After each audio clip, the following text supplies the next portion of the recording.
Aujourd'hui, je vous présente l'ultime épisode de cette saga polynésienne. Après avoir découvert Tahiti, Moorea et Huaïné, j'ai le grand plaisir de vous présenter la première île à être sortie de l'océan avec son lagon turquoise, Bora Bora.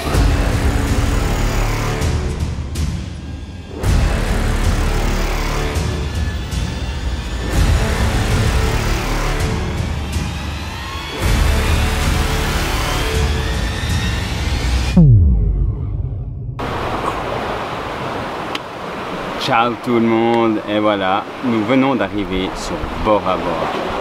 Et franchement, le coup d'œil en premier, c'était le lagon. En fait, si vous arrivez sur l'aéroport, on est sur un motu, et ensuite c'est un bateau qui vous emmène à l'hôtel.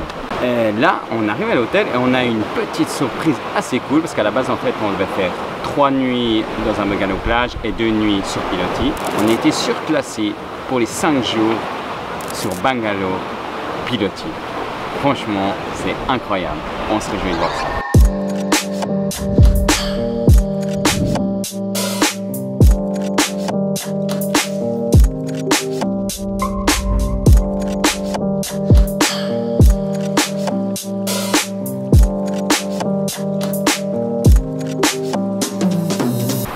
Bon, là on est plus ou moins bien sur notre Piloti. Assez cool. On a été faire un peu le tour de l'hôtel. Franchement, c'est un joli complexe. Vous avez des bungalows plage, des bungalows Piloti, et puis encore des appart-hôtels un peu plus haut.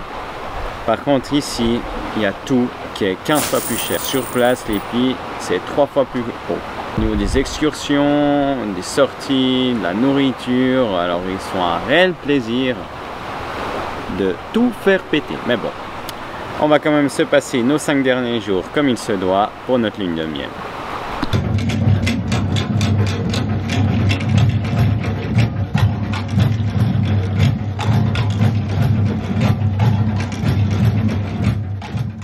Après une jolie soirée hier soir où nous avons vu les danses traditionnelles et des chants traditionnels au festival de Eva.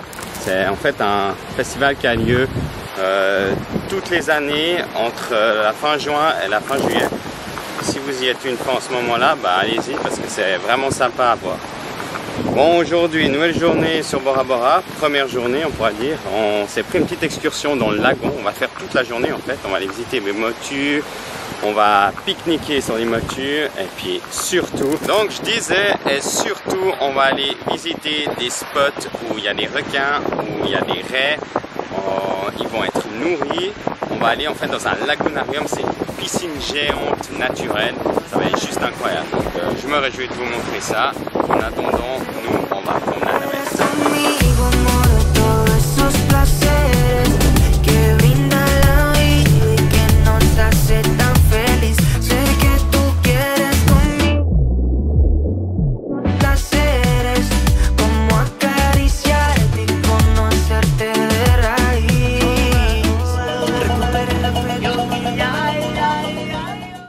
C'est trop beau, on se fait un tour de fou ici.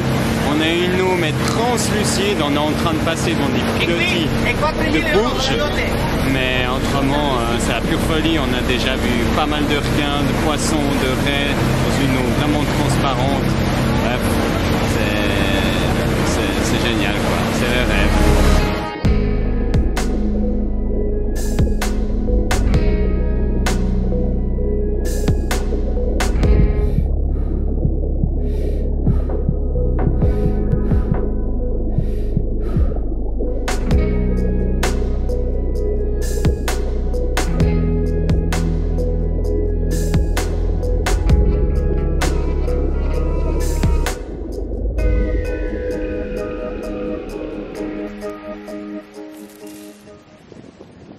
Les amis, c'est vraiment un truc de fou. Là on est au lagunarium, piscine géante où il y a des requins citrons, donc ils sont beaucoup plus grands que ceux à Pointe-Noire. On a pu nager avec. Franchement, j'ai pris mon courage à deux mains parce que je suis quand même un chien des fonds marins. Mais là comme on voit le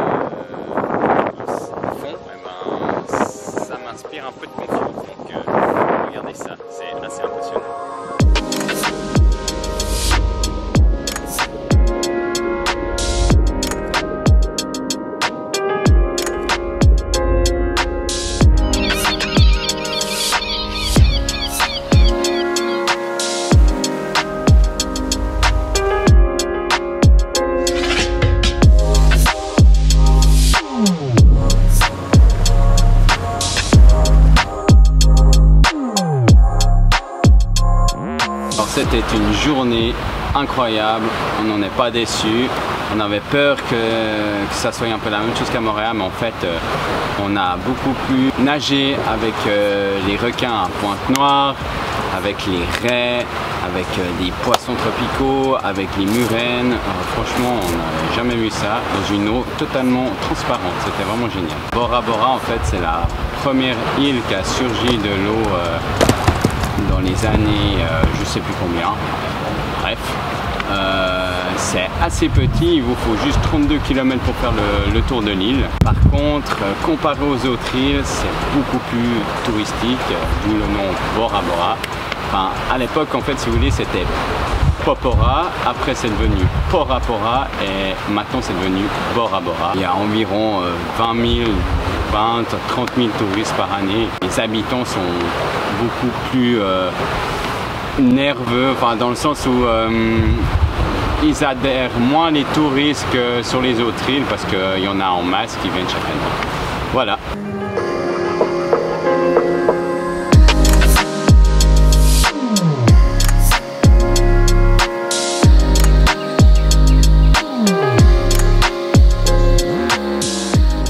Aujourd'hui, 4e jour sur Bora, on s'est loué un petit scooter pour faire le tour de l'île. Pas bien long, hein, comme je vous l'avais déjà dit, 32 km. Bon, scooter, ça prend à peu près 1 heure. Là, en fait, on est en train de monter une petite colline pour avoir une vue assez magnifique, pour aller rejoindre un des canons qui a été laissé par les Américains lors de la guerre quand il y avait Pearl Harbor, en fait, à Hawaï. Les Américains, ils sont venus se baser ici à Bora Bora. Parce qu'ils aimaient bien ce coin dans le sens où il y avait tout le récif autour qui protégeait contre les bateaux ennemis. Et puis ils avaient une bonne vue en fait sur tout le Pacifique pour voir si l'ennemi en fait était en train d'attaquer. Voilà.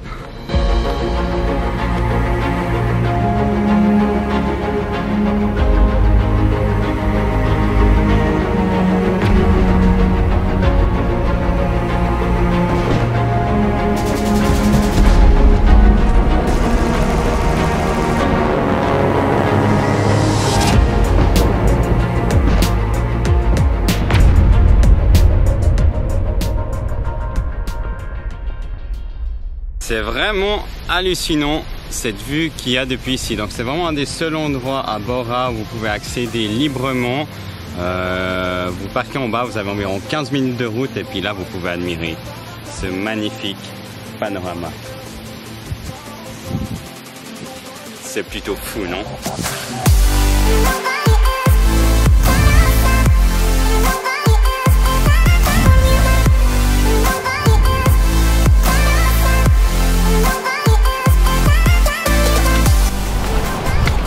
En tout cas, notre balade, elle se passe plutôt bien, les amis. On s'est fait chouette tour de l'île.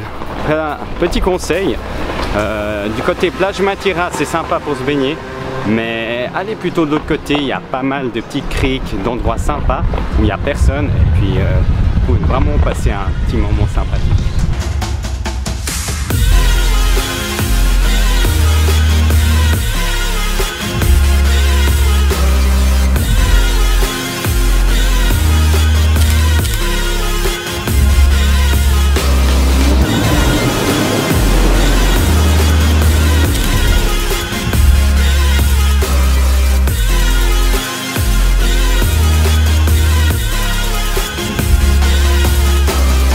Après cette balade en scout du tour de l'île qui était vraiment chouette, on arrive à notre chambre en fait et puis la porte ne voulait plus s'ouvrir. On ne savait pas pourquoi. En fait j'ai cru qu'elle était démagnétisée, alors je suis retourné à la réception et puis c'est là qu'elle nous a dit encore une surprise de plus. Alors en fait on vous a pas dit, mais on vous a changé de bungalow pour vos 2 dernières nuits. On vous a mis, je vais vous montrer, bougez pas. Alors checkez, juste avant là on était ici, là, vous voyez, voilà. Et maintenant en fait on est ici, tout devant, et on a une vue mais vraiment à tomber. Vous voulez voir? Yes les amis, voilà, on est au Yacht Club là, un super bar pour un sunset de ouf. Je vous explique même pas comment. on est en train d'admirer le spectacle. On est juste posé en fait sur un ponton tout devant la première table. Donc on est aux premières loges pour admirer ce spectacle naturel. Vous voulez voir un peu? Juste vue, il n'y a rien de mieux.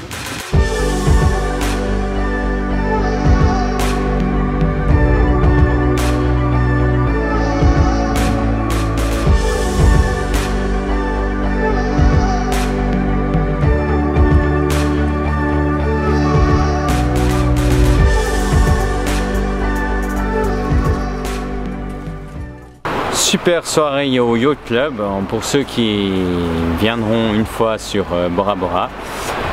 C'est un super spot pour le sunset, premier arrivé, premier servi. Donc si vous réservez au plus vite, vous aurez la table le plus devant possible et vous aurez une vue mais imprenable sur le coucher de soleil. Voilà. Ciao les amis. Voilà, de retour sur une magnifique plage. Elle se nomme la plage de Matira. En fait, c'est la seule de Bora Bora qui est publique, en fait, si vous voulez savoir. Parce que tous les motus ici, ils sont tous privés. Ça appartient à des propriétaires, donc on ne peut pas y aller à part en excursion, puis en payant 50 bahts. Donc voilà. Et puis normalement, si je ne me gourre pas aussi, c'est la plage, une des plages les plus belles du monde.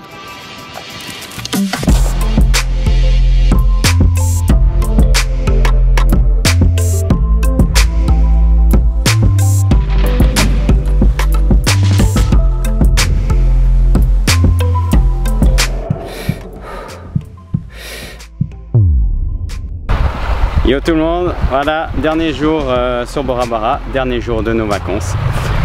Bora Bora, ben, c'était assez sympa, sauf qu'on a fait beaucoup trop de nuits. On aurait dû en faire 3 parce qu'il n'y a pas grand chose à faire sur l'île. Beaucoup de choses sont privées, donc voilà, bref. Pour les vacances, bah, c'était génial, c'est une chouette lune de miel. Mis à part mes aventures qui me sont arrivées, je peux en citer quelques-unes, mais par exemple, bah, le premier vlog qui devait sortir, ça devait être Paris.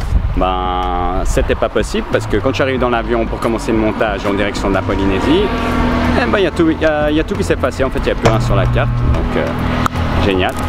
Puis la deuxième grosse mésaventure un peu plus chiante, c'est que bah, hier j'ai voulu faire décoller mon drone, donc l'avant-dernier jour, et puis bah, il est tombé dans l'eau à cause du vent. Alors ça, c'est vraiment ballot. C'est pas tout à fait fini. Maintenant, le prochain arrêt, c'est Paris, parce que je vous le dois quand même. Voilà, alors je vous souhaite à tous un bel été et à bientôt. Ciao!